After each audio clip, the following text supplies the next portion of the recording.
Good morning dear students. આજે આપણે topic number 1.9 start કરવા જઈ રહેલા છે, જેને બંધારણીય ઓર સંગઠનીય ટકાવારી એટલે કે પર્સન્ટેજ કમ્પોઝિશન કહેવામાં આવે. અત્યાર સુધી આપણે કોઈપણ પદાર્થના નમૂનામાં હાજર સ્પીસીસની સંખ્યાની ગણતરીનો અભ્યાસ કર્યો કે મોલમાં જથ્થો આપેલો હોય તેના બેઝ પરથી એમાં હાજર રહેલા અણુ પરમાણુની સંખ્યા, એનું વજન, એના બેઝ પરથી એસટીપી એ કદ.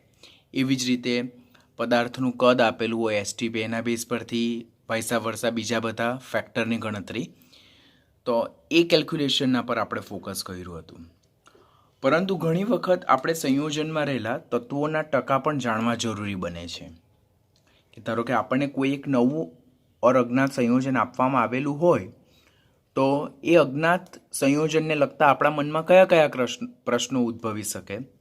તો પહેલો પ્રશ્ન શું ઉદ્ભવે કે જે નવું સંયોજન છે તેનું અણુસૂત્ર શું હશે. પહેલો ડેફિનેટલી આપણને ક્વેશ્ચન થાય કે સર આ જે સંયોજન છે તેનું અણુસૂત્ર શું છે, તેમાં કયા કયા ઘટકો ઓર કયા કયા ઘટક તત્વો હાજર હશે, આ ઘટકોનું જે તે પદાર્થ એટલે જે સંયોજન આપેલું છે તેમાં કેટલું પ્રમાણ હાજર હશે, એટલે કે ટકાવાર પ્રમાણ કેટલું હશે.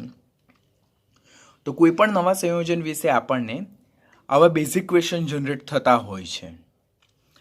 હવે સૌથી વધારે ઇમ્પોર્ટન્ટ કે જે તે પર્ટિક્યુલર તત્વ જે છે તો એનું તે પદાર્થમાં જે ટકાવાર પ્રમાણ જાણવું આપણા માટે જરૂરી બને. આમ કોઈપણ સંયોજનમાં કોઈપણ તત્વ ઓર ઘટકનું ટકાવાર પ્રમાણ એટલે શું, તો તે સંયોજનના 100 જેટલો ભાગ જેટલું હોય તેટલું દળમાં હાજર રહેલા જે તે તત્વ ઓર ઘટકનું દળ. એટલે ટકાવાર પ્રમાણ એટલે શું કે સંયોજનના 100 ભાગ જેટલું દળમાં હાજર રહેલા તે તત્વનું ઓર તે ઘટકનું દળ, તેને તે તત્વ ઓર તે ઘટકનું ટકાવાર પ્રમાણ કહેવામાં આવે. નીચે ઇંગ્લિશમાં પણ ડેફિનેશન મેન્શન કરેલી છે કે the percentage of any elements of constituents in a compound is the number of parts by mass of that element or constituents present in 100 parts by mass of the compound.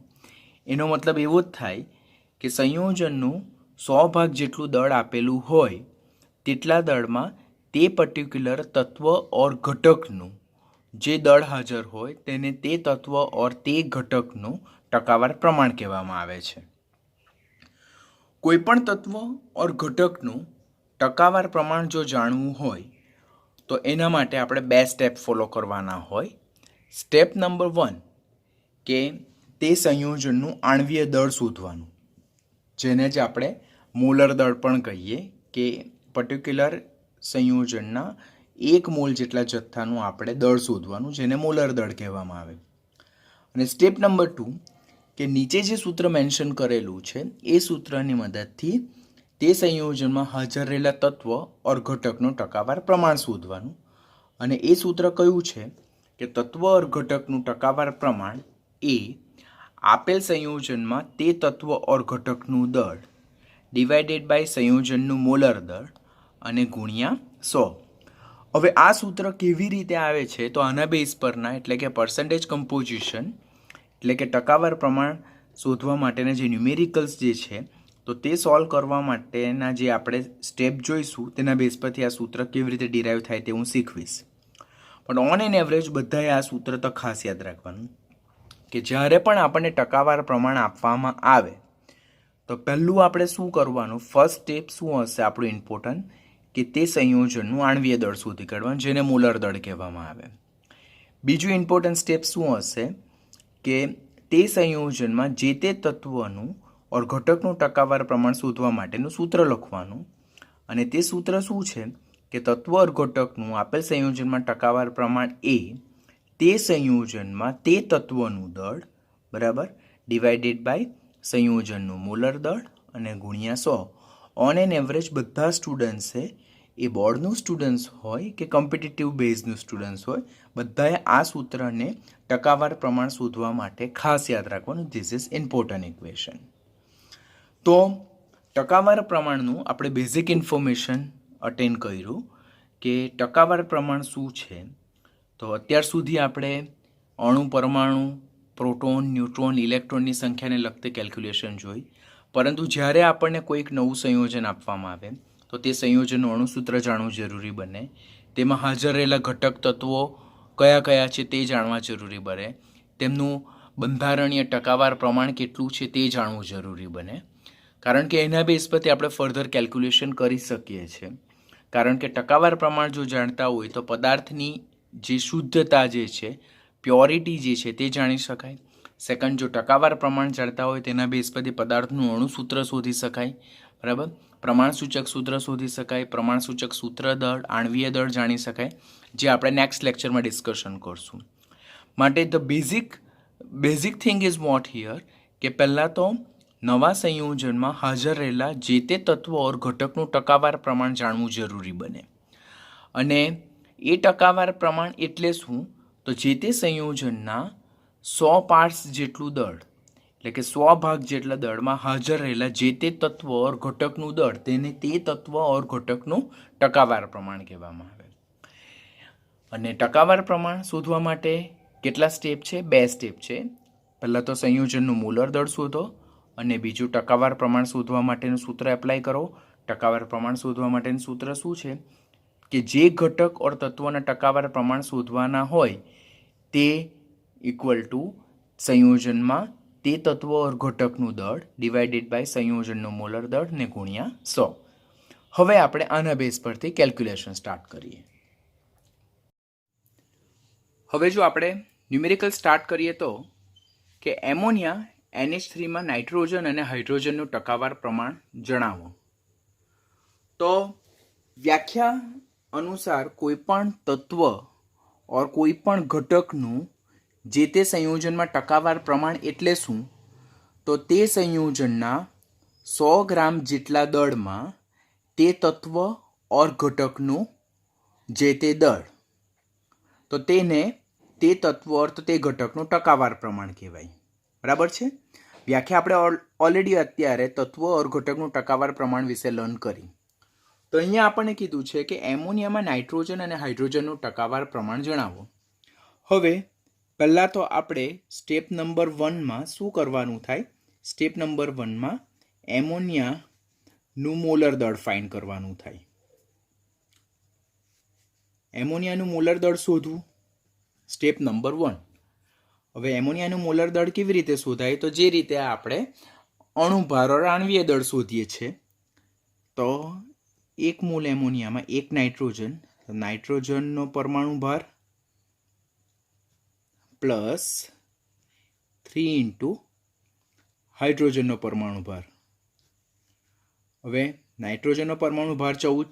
મેં તમને હંમેશા કીધું છે કે પરમાણવીય દળ ખાસ યાદ રાખજો. પરમાણવીય દળ જો નહીં આવડતા હશે, નહીં યાદ હશે, તો બધા જ કેલ્ક્યુલેશન તમારા માટે રોંગ પ્રૂવ થશે. 1 આમ 14 પ્લસ 3, તો દેટ ઇઝ 17 ગ્રામ પ્રતિ મોલ. એટલે પહેલું સ્ટેપ શું છે કે નાઇટ્રોજનનું એટલે એમોનિયાનું મોલર દળ શોધવું. હવે સ્ટેપ નંબર 2, નાઇટ્રોજન અને હાઇડ્રોજનનું ટકાવાર પ્રમાણ શોધવું.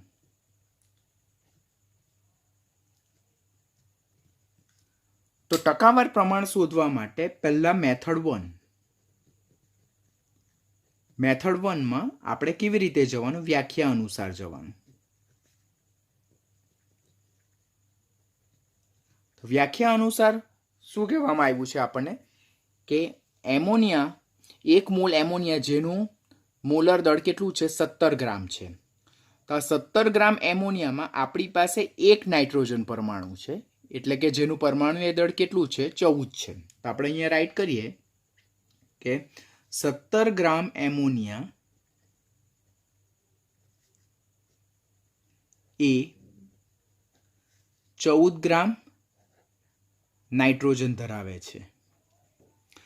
તો હવે ટકાવાર પ્રમાણ તો તે 100 ગ્રામ સંયોજનમાં જે તે તત્વનું પ્રમાણ, જે તે તત્વનું જે તે દળ હાજર હોય તે. તો 100 ગ્રામ એમોનિયા એ કેટલા ગ્રામ નાઇટ્રોજન ધરાવે? તો that is 100 into 14 divided by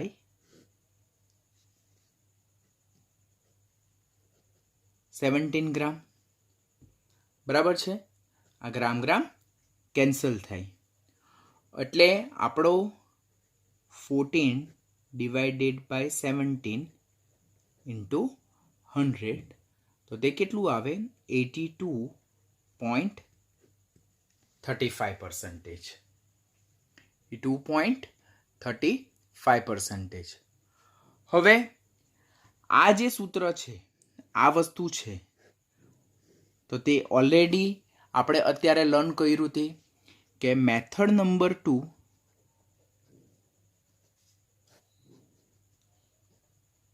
સૂત્ર અનુસાર તો સૂત્ર અનુસાર શું છે કે જે તે સંયોજનમાં જે તે તત્વનું ટકાવાર પ્રમાણ જાણવું હોય તો તે સંયોજનના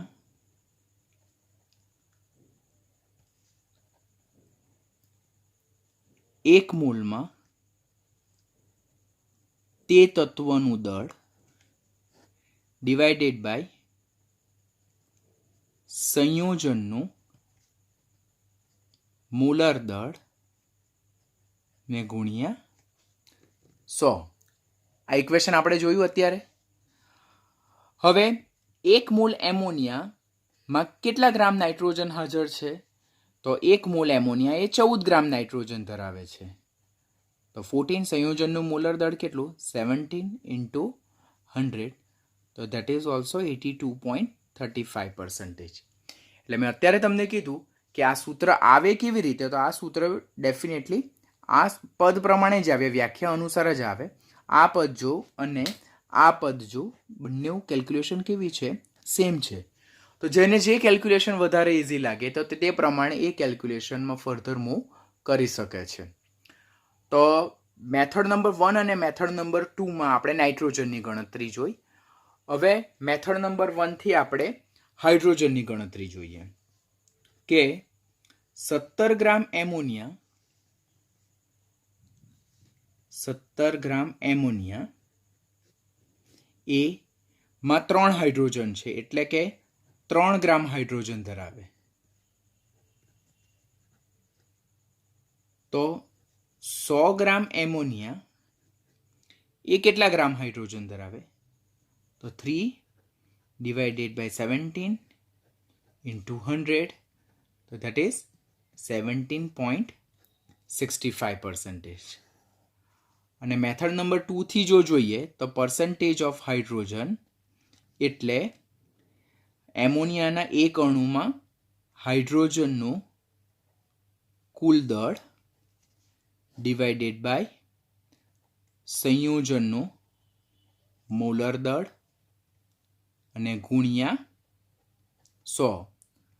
તો 1 મોલ એમોનિયામાં કુલ આપણી પાસે કેટલા હાઇડ્રોજન છે 3 હાઇડ્રોજન છે તો ધેટ ઇઝ 3 ડિવાઇડેડ બાય સંયોજનનું મોલર દળ કેટલું 17 ઇન્ટુ 100 તો ધેટ ઇઝ 17.65%.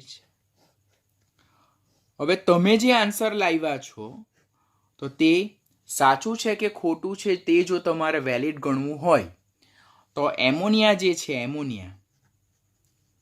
તો એમોનિયામાં આપણી પાસે 2 તત્વો છે.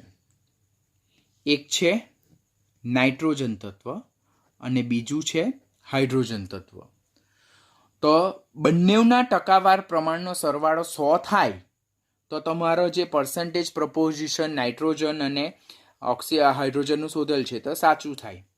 તો અહીંયા 82.35% નાઇટ્રોજન વત્તા 17.65% હાઇડ્રોજન કરશો તો that will give you definitely what 100%.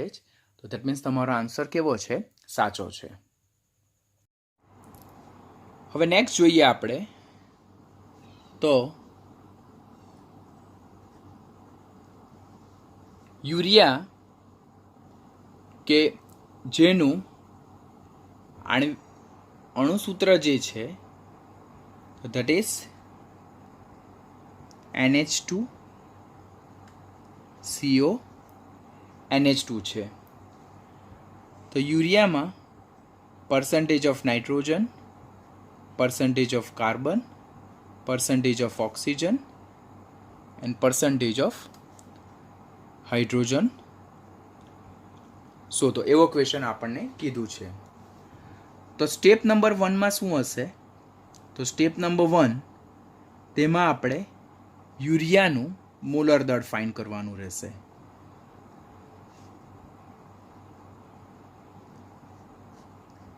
હવે યુરિયાનું મોલર દળ શોધવા માટે આપણને શું ખબર છે? યુરિયાનું અણુસૂત્ર જાણવું જરૂરી, તે આપણે યાદ રાખવાનું રહેશે.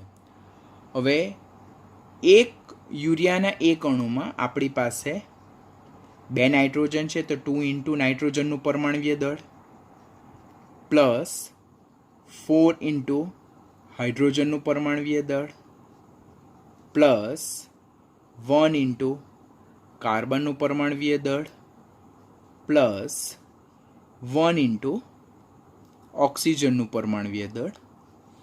આપણે કોના બેઝ પર લખીએ છીએ? આ બધી વસ્તુ આપણે યુરિયાનું અણુસૂત્ર NH2CO NH2ના બેઝ પરથી આપણે રાઇટ કરીએ છીએ. હવે નાઇટ્રોજનનું પરમાણુય દળ કેટલું છે? 14. હાઇડ્રોજનનું પરમાણુય દળ 1, કાર્બનનું પરમાણુય દળ 12 અને ઓક્સિજનનું પરમાણુય દળ 16.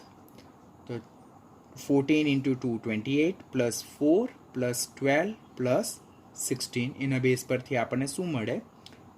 60 ગ્રામ પ્રતિ મોલ. તો આ શું છે? યુરિયાનું મોલર દળ સ્ટેપ નંબર 1 માં મળ્યું.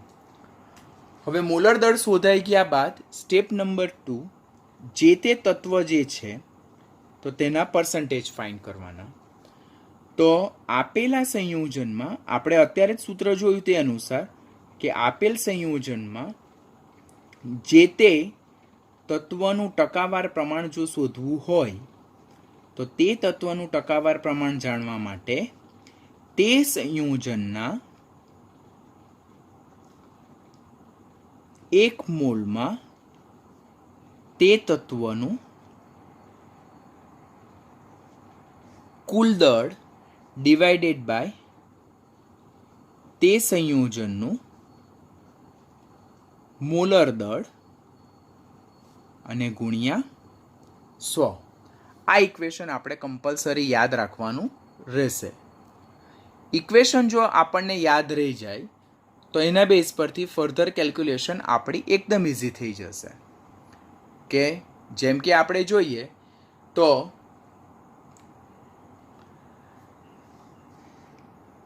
આપણી પાસે પહેલાં ફાઇન્ડ શું કરવાનું છે? આપણે પહેલાં પર્સન્ટેજ ઓફ નાઇટ્રોજન ફાઇન્ડ કરીએ. તો પર્સન્ટેજ ઓફ નાઇટ્રોજન ફાઇન્ડ કરવા માટે તે સંયોજનના 1 મોલમાં નાઇટ્રોજનનું કુલ દળ કેટલું છે? તો that is 2 into 14 into 100 divided by સંયોજનનું મોલર દળ કેટલું છે? 60. આપણી પાસે યુરિયા જે છે, યુરિયા તેનું સૂત્ર શું છે? NH2CO NH2. આ યુરિયાનું અણુસૂત્ર છે આપણી પાસે. તો આ યુરિયાનું અણુસૂત્ર છે તેમાં આપણી પાસે કેટલા નાઇટ્રોજન છે? તો 1 અને 2 નાઇટ્રોજન છે. માટે અહીંયા 2 ઇન્ટુ 14 લખ્યું છે. 2 નાઇટ્રોજનનું પરમાણુ દળ ગુણ્યા 100 ડિવાઇડેડ બાય 60. તો that is 28 divided by 60 into 100. That is 46.67%. મારી પાસે બાજુમાં કેલ્ક્યુલેટર છે, તેના બેઝ પરથી ઓલરેડી મેં ગણતરી રેડી રાખેલી છે. તમારે જાતે ગણતરી કરવાની. સેકન્ડ કેલ્ક્યુલેશન જે છે તો that is percentage of carbon. હવે યુરિયાનો સૂત્ર જે છે તેમાં આપણી પાસે 1 કાર્બન પરમાણુ છે. તો 1 ઇન્ટુ કાર્બન પરમાણુને દળ કેટલું? 12 ઇન્ટુ 100 ડિવાઇડેડ બાય 60. તો that is 12 divided by 60 into 100. That is 20%. Third જે છે તો that is percentage of hydrogen. તો યુરિયાનું જે સૂત્ર છે તેમાં આપણી પાસે 2 ને 2 4 હાઇડ્રોજન છે. તો 4 into 1 divided by 60 into 100. That is 4 by 60 into 100. That is 6.67% આવશે. ફોર્થ વન જે છે તો that is percentage of oxygen. યુરિયાનું અણુસૂત્ર જો આપણી પાસે એક જ ઓક્સિજન છે તો that is 1 × 16 divided by 60 into 100, that is 16 by 60 into 100, that is 26.67%. આ રીતે આપણે જુદા જુદા તત્વોના પર્સન્ટેજ ફાઇન્ડ કરી શકીએ. અહીંયા આ જે વસ્તુ મેન્શન કરેલી છે this one and this one, તો તે સંયોજનના અણુસૂત્રને આધારે નક્કી થાય કે શા માટે અહીંયા મેં 2 × 14 કર્યું, બિકોઝ તે સંયોજનના અણુમાં મારી પાસે 2 નાઇટ્રોજન છે, માટે તે સંયોજનમાં મારી પાસે 14 × 28 ગ્રામ નાઇટ્રોજન છે. તે સંયોજનમાં કાર્બનનું દળ કેટલું છે 12, બિકોઝ એમાં મારી પાસે એક જ કાર્બન પરમાણુ છે. તે સંયોજનમાં હાઇડ્રોજનનું દળ કેટલું છે 4, બિકોઝ એમાં મારી પાસે 2 × 4 હાઇડ્રોજન છે. તે સંયોજનમાં ઓક્સિજનનું દળ કેટલું છે 16, બિકોઝ અંદર ઓક્સિજનનો એક પરમાણુ છે. તો આના બેઝ પરથી આપણે જુદા જુદા જે તત્વો છે તેના પર્સન્ટેજ ફાઇન્ડ કરી શકીએ. હવે આ બધા જ જે તત્વો જે છે તેના પર્સન્ટેજનો જો સરવાળો કરવામાં આવે તો એ આપણને કેટલો મળશે, દેટ ઇઝ 100%. બરાબર. તો એના બેઝ પરથી આપણે નક્કી કરી શકીએ કે આપણે જે કેલ્ક્યુલેશન કરેલી છે તો દેટ ઇઝ રાઈટ. આટલું થઈ જાય બાદ તમારે આની સાથે એક કેલ્ક્યુલેશનમાં કરવાનું કે ગ્લુકોઝ જે છે, ગ્લુકોઝ જેનું અણુસૂત્ર C6H12O6 છે, તેમાં percentage of carbon, percentage of hydrogen અને પર્સન્ટેજ ઓફ ઓક્સિજન શોધવાનું છે. આન્સર હું તમને કહી દઉં તો પર્સન્ટેજ ઓફ કાર્બન જે છે તેનો આન્સર 40% હશે. પર્સન્ટેજ ઓફ હાઇડ્રોજન તેનો આન્સર 6.67% હશે અને percentage of oxygen that will be 53.33% હશે. તો આ કેલ્ક્યુલેશન તમારે જાતે કરવાની છે, આના બેઝ પરથી તમારે ફાઇન્ડ કરવાનું છે. પહેલું સિમ્પલ આપણે એક્ઝામ્પલ લઈએ તો દેટ ઇઝ પાણી. પાણી જેનું અણુસૂત્ર H2O છે, તો પાણીમાં હાઇડ્રોજન અને ઓક્સિજનના ટકાવાર પ્રમાણ શોધો.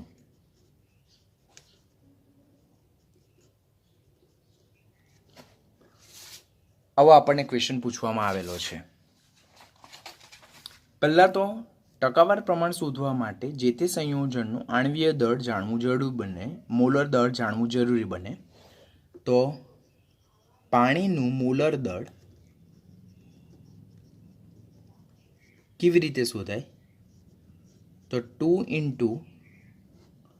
હાઇડ્રોજનનું પરમાણુય દળ પ્લસ 1 × ઓક્સિજનનું પરમાણુય દળ. હવે હાઇડ્રોજનનું પરમાણુય દળ કેટલું છે 1.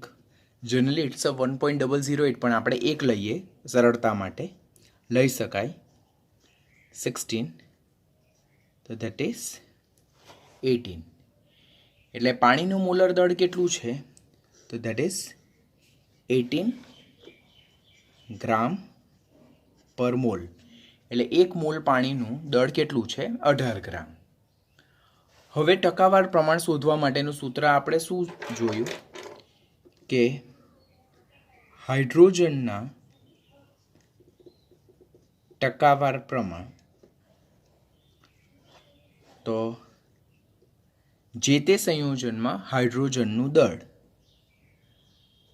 તો હાઇડ્રોજનનું દળ છેદમાં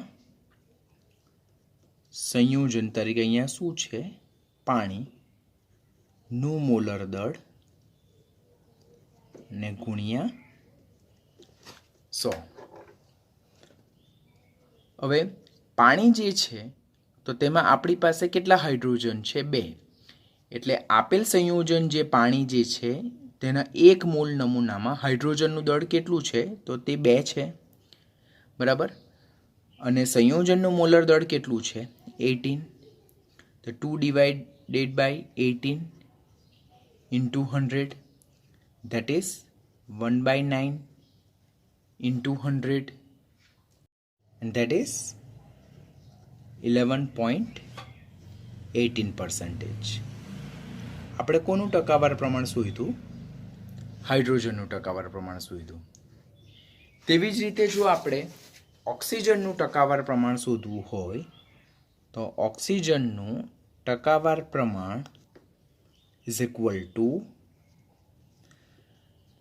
ઓક્સિજનનું દળ, જે સંયોજન આપેલું છે તેમાં ઓક્સિજનનું દળ ગુણ્યા સંયોજન તરીકે અહીંયા પાણી છે તેનું મોલર દળ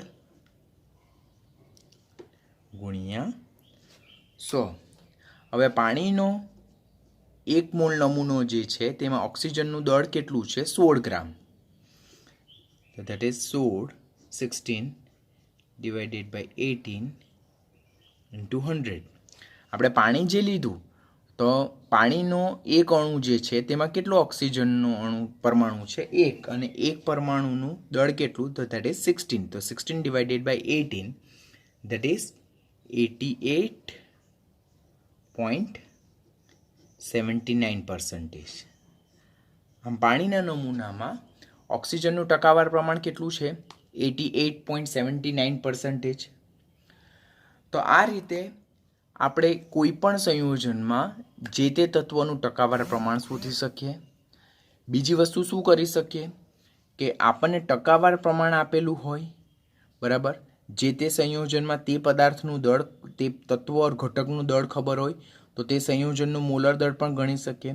ત્રીજી વસ્તુ ટકાવાર પ્રમાણ ખબર હોય, સંયોજનનું મોલર દળ ખબર હોય તો એના બેઝ પરથી જે તે તત્વ ઓર ઘટકનું દળ પણ શોધી શકીએ. આમ વાઇઝા વર્સા એક કેલ્ક્યુલેશન પરથી આપણે બીજી ફર્ધર કેલ્ક્યુલેશન કરી શકીએ છીએ. બીજા એટલે અહીંયા સુધીનો જે ટોપિક છે તો તે ઈચ એન્ડ એવરી સ્ટુડન્ટ્સને ખ્યાલ હોવો જોઈએ. હવે આપણે 1 સ્ટેપ અહેડ જઈએ કે જે કેલ્ક્યુલેશન આપણને કોમ્પિટિટિવ લેવલ પર પૂછાય છે તેના રિલેટેડ જોઈએ. હવે આપણે ટેક્સ્ટબુકને એક્સરસાઇઝ સોલ્વ કરીએ તો ટેક્સ્ટબુકમાં એક્સરસાઇઝ નંબર 1.2 Na2SO4 જેને સોડિયમ સલ્ફેટ કહેવામાં આવે તેમાં રહેલા જુદા જુદા તત્વોના દળ ટકા ગણો. પહેલાં તો જુદા જુદા તત્વોના દળ ટકા ગણવા પહેલાં step number 1 sodium sulphate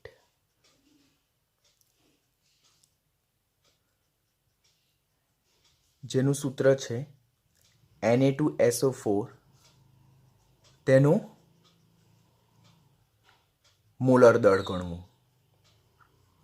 sodium સલ્ફેટનું મોલર દળ ગણવા માટે 2 ઇન્ટુ સોડિયમનું પરમાણુય દળ પ્લસ 1 ઇન્ટુ સલ્ફરનું પરમાણુય દળ પ્લસ 4 ઇન્ટુ ઓક્સિજનનું પરમાણુય દળ. હવે સોડિયમનું પરમાણુય દળ કેટલું છે 23 પ્લસ સલ્ફરનું પરમાણુય દળ 32 પ્લસ ઓક્સિજનનું પરમાણુય દળ 16, 23 દુના 46 વત્તા 32 અને 16 ચોક 64. આમ 4 ને 2 6 ને 6 12, 4 ને 3 7, 7 14, તો that is 142 gram per mole. Step number 1 sodium સલ્ફેટનું મોલર દળ ગણ્યું. સ્ટેપ નંબર 2 જુદા જુદા તત્વોના પર્સન્ટેજ ટકાવાર પ્રમાણ શોધવું હોય. તત્વોના ટકાવાર પ્રમાણ શોધવા માટેનું સૂત્ર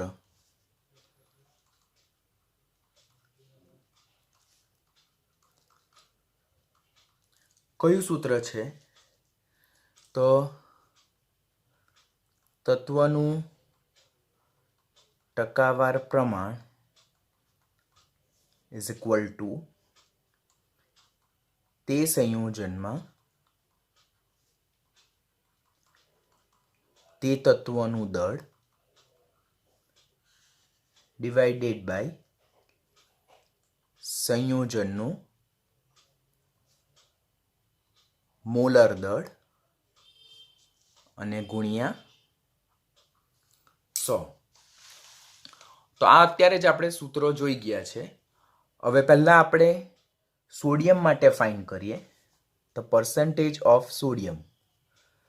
હવે તે સંયોજનમાં તે તત્વનું દળ કેટલું છે તો આપણી પાસે સૂત્ર શું છે સોડિયમ સલ્ફેટનું Na2SO4. આ Na2SO4 સૂત્ર છે સોડિયમ સલ્ફેટનું. તો તેમાં આપણી પાસે કેટલા સોડિયમ પરમાણુ છે તો 2 સોડિયમ પરમાણુ છે.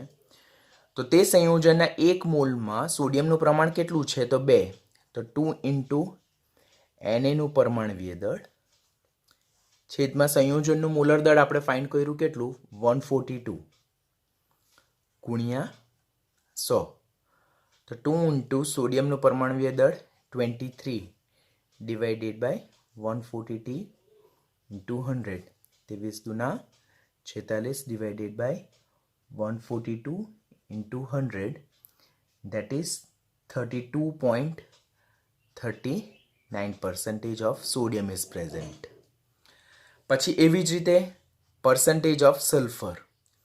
હવે સોડિયમ સલ્ફેટના 1 મોલ નમૂનામાં કેટલા સલ્ફર છે 1 સલ્ફર પરમાણુ છે. તો 1 ઇન્ટુ સલ્ફરનું પરમાણવીય દળ ડિવાઇડેડ બાય સંયોજનનું મોલર દળ 142 ગુણ્યા 100. હવે સલ્ફરનું પરમાણવીય દળ કેટલું 32 ડિવાઇડેડ બાય 142 ઇન્ટુ 100. તો ધેટ ઇઝ 22.54% સલ્ફર હાજર છે. અને લાસ્ટ વન જે છે તો that is percentage of oxygen.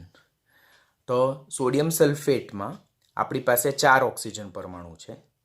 તો 4 ઇન્ટુ ઓક્સિજનનું પરમાણવીય દળ છેદમાં 142. હવે ઓક્સિજનનું પરમાણવીય દળ કેટલું તો ધેટ ઇઝ 16 ડિવાઇડેડ બાય 142. તો 16 ઇન્ટુ 4 that is 64 divided by into 100 કરવાનું ભૂલી ગયા ઇન્ટુ 100. તો 142 ઇન્ટુ 100 તો ધેટ ઇઝ 45.07%. આમ સોડિયમ સલ્ફેટમાં 32.39% સોડિયમ 22.54% સલ્ફર અને 45.07% ઓક્સિજન. જો 3નો સરવાળો કરશો તો that will give you 100% mass of that particular compound. That is exercise number 1.2.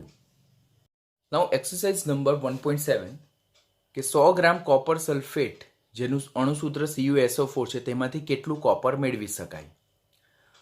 હવે કેટલું કોપર મેળવી શકાય તે જાણવા માટે સૌ પ્રથમ તો આપણે કોપર સલ્ફેટનું આણ્વીય દળ શોધવું પડે. તો કોપર સલ્ફેટનું આણ્વીય દળ ઓર જેને જ આપણે મોલર દળ પણ કહીએ તો 1 ઇન્ટુ સીયુનું પરમાણવીય દળ પ્લસ 1 ઇન્ટુ સલ્ફરનું પરમાણવીય દળ વત્તા 4 ઇન્ટુ ઓક્સિજનનું પરમાણવીય દળ. હવે અહીંયા પરમાણવીય દળ શબ્દ હું મેન્શન નથી કરતો, આપણે પ્રેક્ટિસ થઈ ગઈ છે તો હવે આપણે ડાયરેક્ટ કેરી ફોરવર્ડ કરશું. હવે કોપરનું પરમાણવીય દળ કેટલું છે ધેટ ઇઝ 63.5. મેં તમને નંબર ઓફ ટાઈમ કહું છું કે પરમાણવીય દળ હંમેશા યાદ રાખજો બિકોઝ બધી જ કેલ્ક્યુલેશનમાં પરમાણવીય દળ બેઝિક ઇમ્પોર્ટન્ટ પાર્ટ ભજવે. અને ઓક્સિજનનું 16. તો ધેટ ઇઝ 63.5 પ્લસ 32 પ્લસ 64. તો એના બેઝ પરથી આપણે જો ફાઇન્ડ આઉટ કરીએ તો તે 159.5 ગ્રામ પર મોલ. આમ કોપર સલ્ફેટનું મોલર દળ ઓર આણ્વીય દળ જો જોઈએ તો ધેટ ઇઝ 159.5. એટલે કે હવે હું કેલ્ક્યુલેશન શું માંડું કે 159.5 ગ્રામ CuSO4 માંથી મને કોપર સલ્ફેટનું જે અણુસૂત્ર છે તેમાં આપણી પાસે એક કોપર છે, તો એક કોપરનો પરમાણુ દળ કેટલું, ધેટ ઇઝ 63.5. એટલે 159.5 ગ્રામ જેટલું મોલર દળ કોપર સલ્ફેટનું લઈએ તો તેમાંથી આપણને 63.5 ગ્રામ કોપર મળે. આ એનું મોલર દળ છે આખા સંયોજનનું, અને તેમાંથી આપણને કેટલા ગ્રામ કોપર મળે, તો ધેટ ઇઝ 63.5 ગ્રામ કોપર મળે. તો હવે આપણી પાસે કેટલું કીધું છે એ લોકો 100 ગ્રામ, તો 100 ગ્રામ CuSO4 માંથી આપણને કેટલા ગ્રામ કોપર મળશે, તો that is 63.5 divided by 159.5 into 100, and that is 39.81 gram જેટલું કોપર આપણને 100 ગ્રામ નમૂનામાં મળે. and this is nothing but this is percentage of copper. તો આની સાથે ટેક્સ્ટ બુકની એક્સરસાઇઝ ઓવર થાય.